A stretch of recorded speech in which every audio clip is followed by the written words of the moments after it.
Hey guys, hoping all is well with everyone. So in this video we're going to be continuing our read-along of the Secret Zoo Raids and Rescues, and last time we completed chapter 13, so we'll be starting today with chapter 14, and as always I hope you guys enjoy and please feel free to follow along. Chapter 14, Talks on the Tarsier Terrace.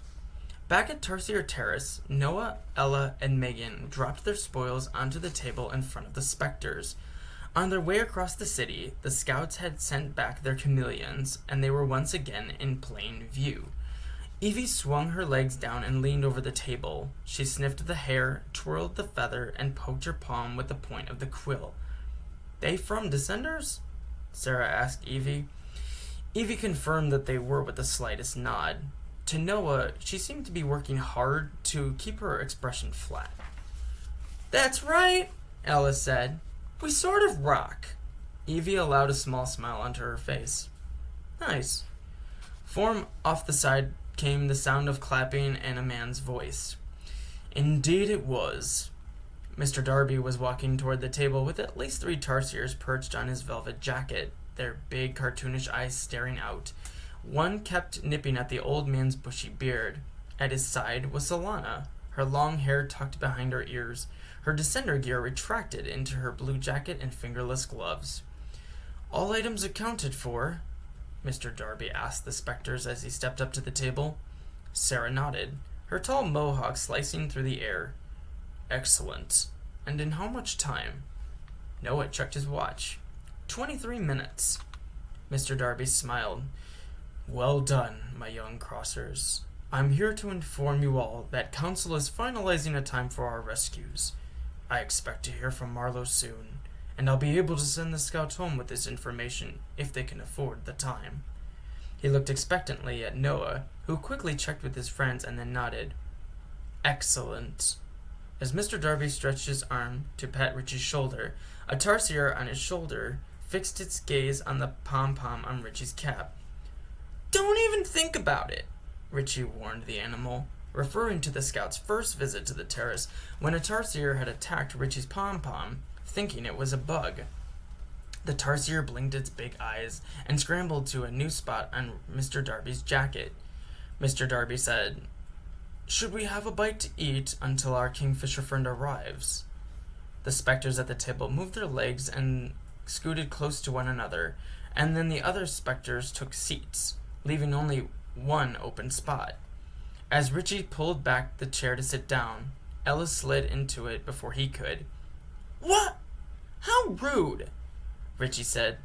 "The rude dude gets the food," Ella said, making Lily and Alakshi chuckle. Off to one side was a pair of smaller tables. Megan and Mr. Darby settled in at one, and Noah and Solana sat down at the other, leaving Richie the only person standing. "Where am I supposed to sit?" Richie asked as he looked around. "You snooze, you lose," Ella said. "Dr. Seuss, would you quit with the rhymes already?" Richie shot back. His gaze came to the rest on something. "Hey, look who it is." Noah saw Zach sitting alone at a table for 2 against one edge of the terrace, his fingers probing through the electronics inside an open box. "See you guys," Richie said as he hurried off toward the person he undoubtedly was most interested in. "You try one of these?" Solana asked.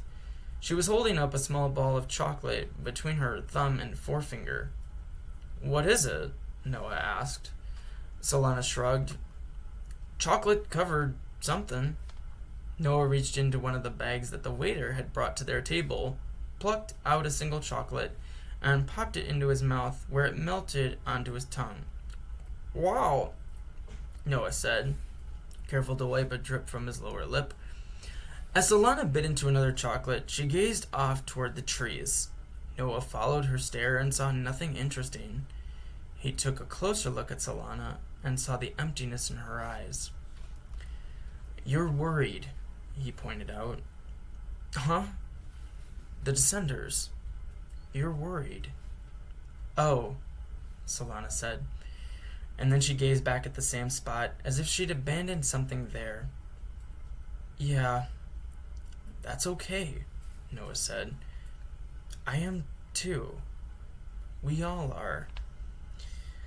I've known them all my life.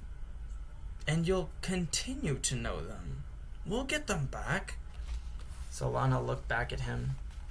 Are you worried about Saturday? A little. Then Noah corrected his lie. A lot.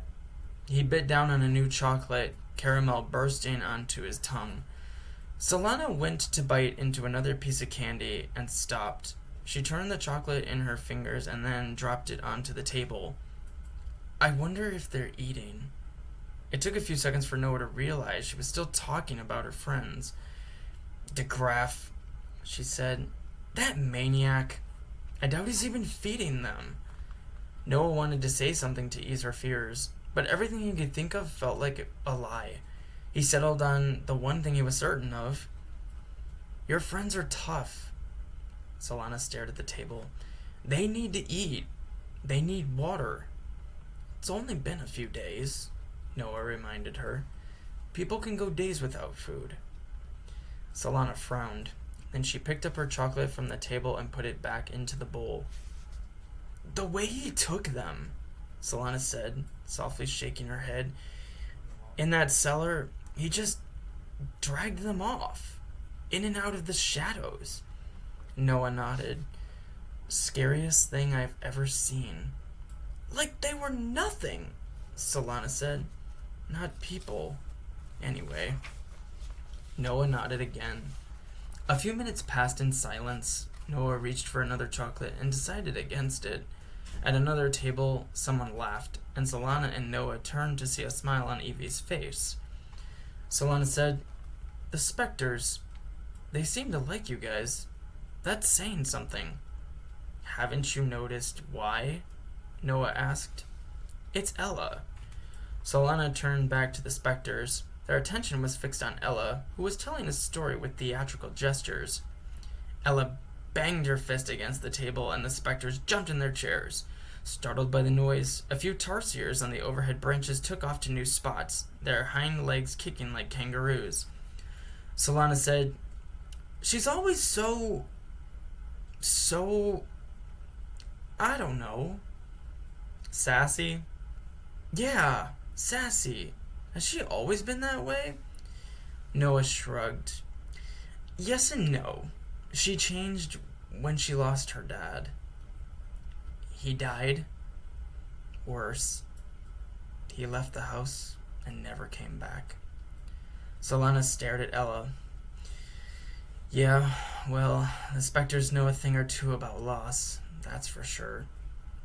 So do you guys, Noah said. The Descenders, I mean. He was thinking about the family members the Descenders had lost during the Sasquatch Rebellion. What's going on between you, the Specters and Descenders, I mean? How come... Solana interrupted by sliding a bowl of popcorn over to him. Did you try this? Noah thought to press the time and the issue, then decided against it.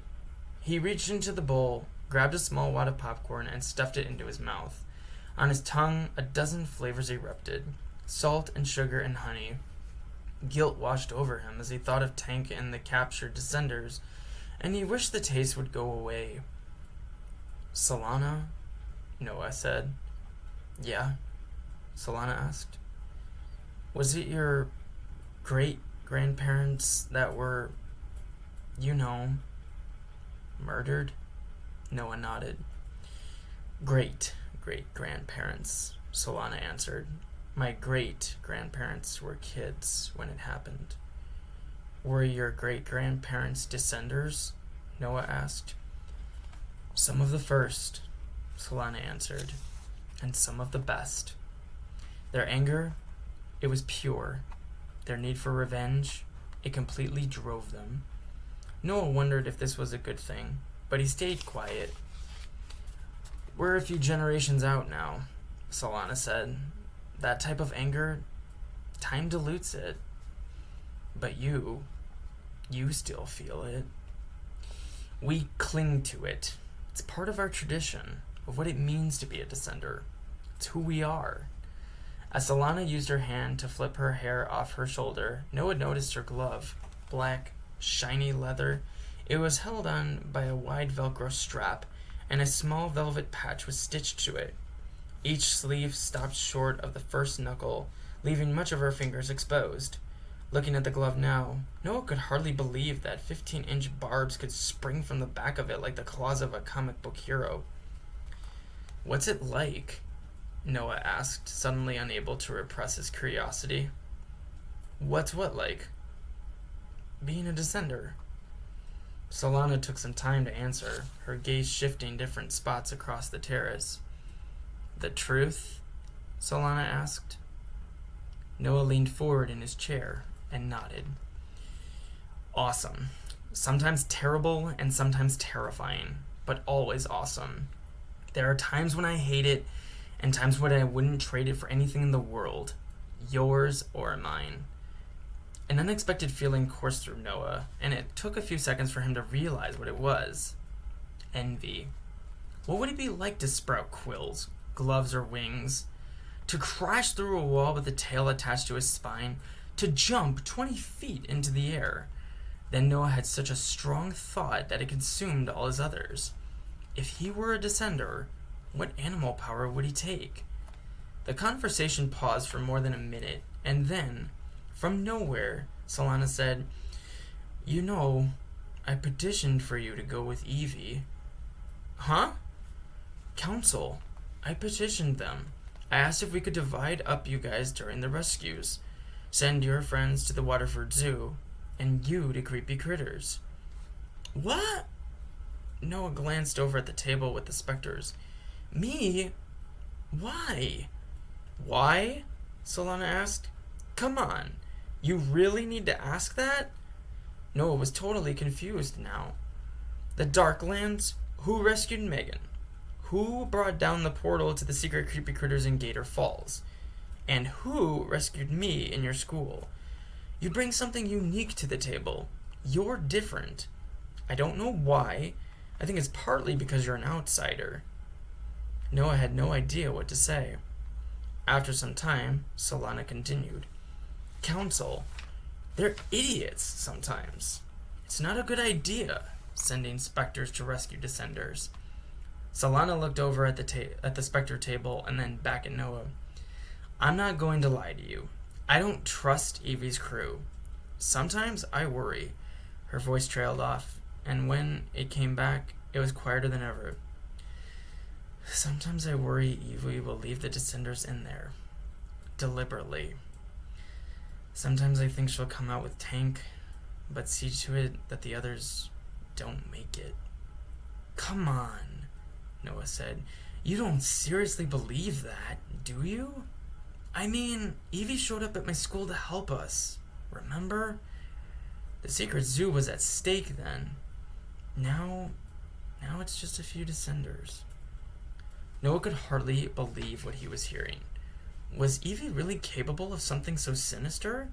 She was odd, certainly, but Solana was practically talking about murder. "The Descenders want revenge," Solana said, "but the Specters, they want it even more." "Against who?"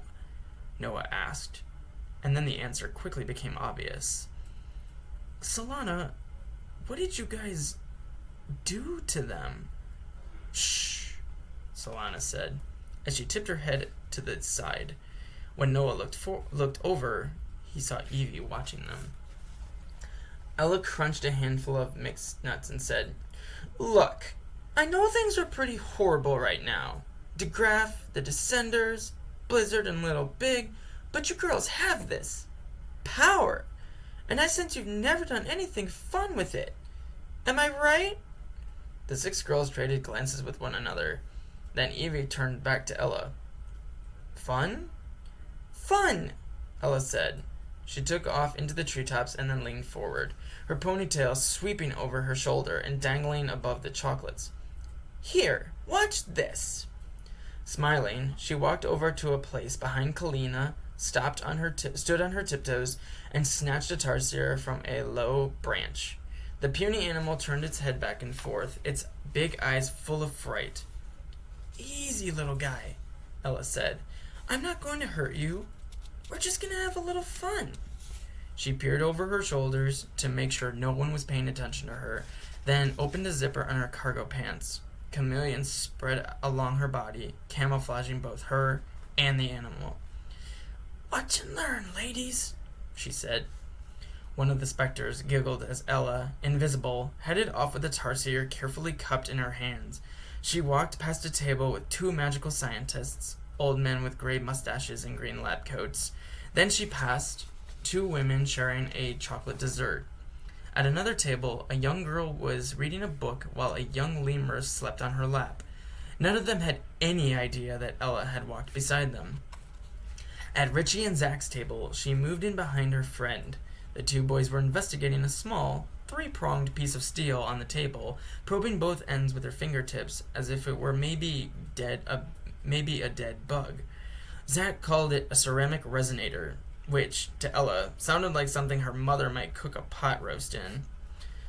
She raised her hands above Richie and very carefully opened her fingers. The sticky pads of the Tarsier's toes popped free from her skin, and then the animal plopped down on Richie's head, where it immediately came out of its camouflage, its round eyes bulging out more than ever. It spotted the poofy pom-pom on Richie's cap and lunged upon it, biting it into strands of yarn. Ella stepped away just in time to avoid her friend as he jumped from the table. As he reached for his cap, his fingertips grazed the Tarsier and he shrieked. Across the length of the winding terrace, heads turned. Richie knocked his chair over and moved into the aisle. As Ella made her way back to the table, he screamed, "Ah!" and "Ah!" and other primal sounds.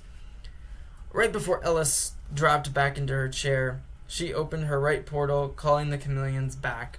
She became visible within seconds, and as she looked around, she doubted anyone had seen her.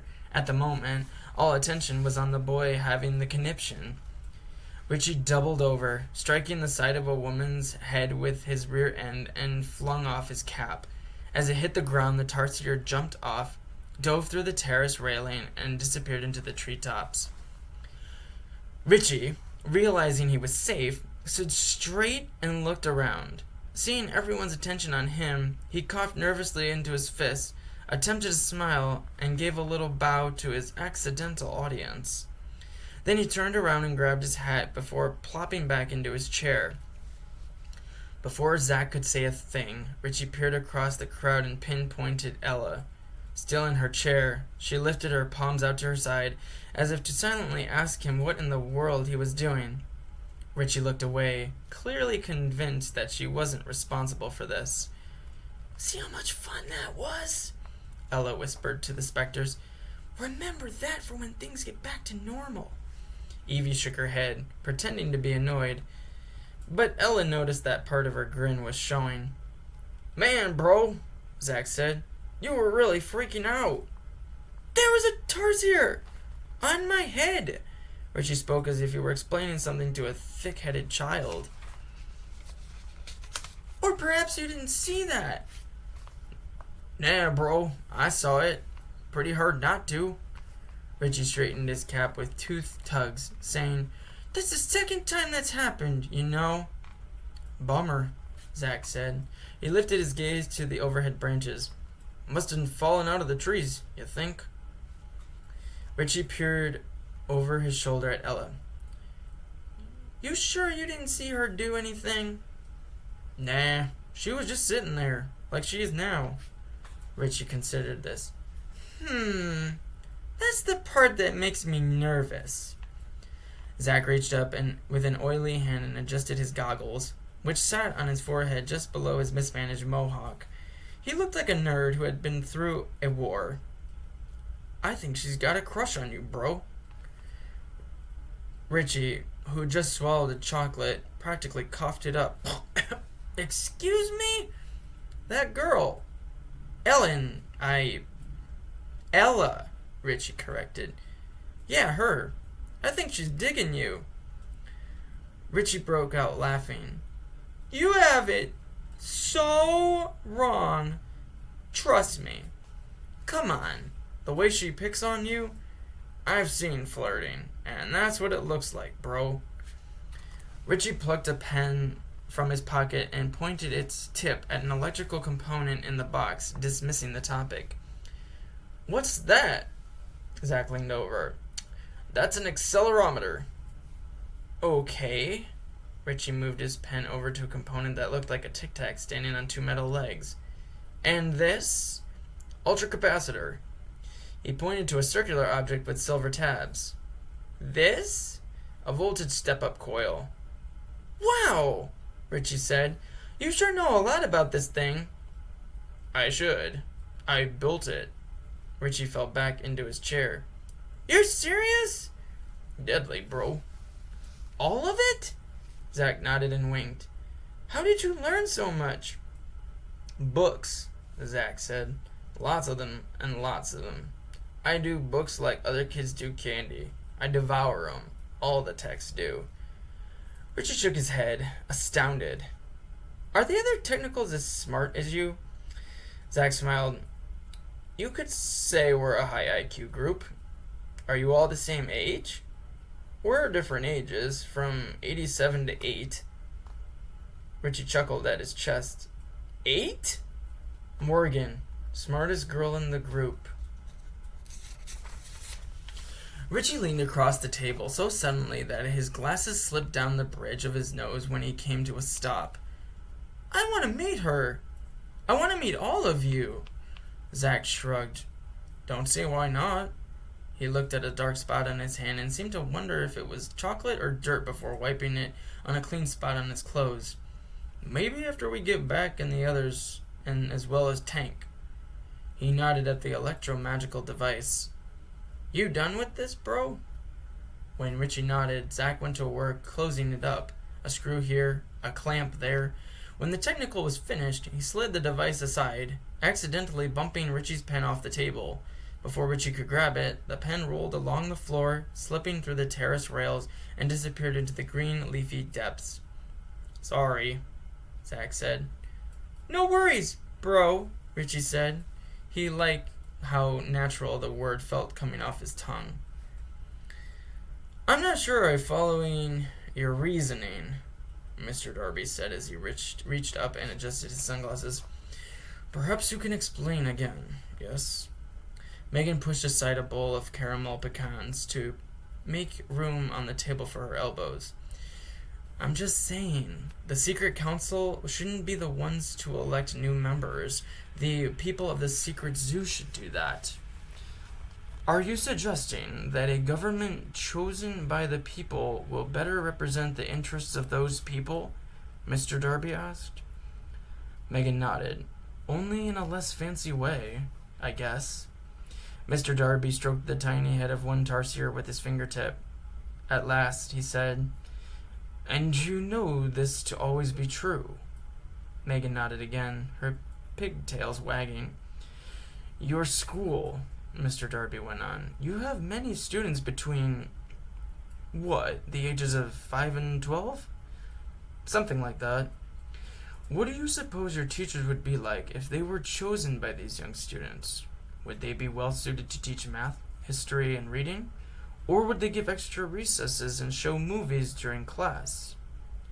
"Well, yeah, but we know when to go directly to the people, as we did in the case of your rescue, and we know when to make decisions on behalf of others. Sadly, people sometimes don't know what's the best for them." "And you do? The secret council?"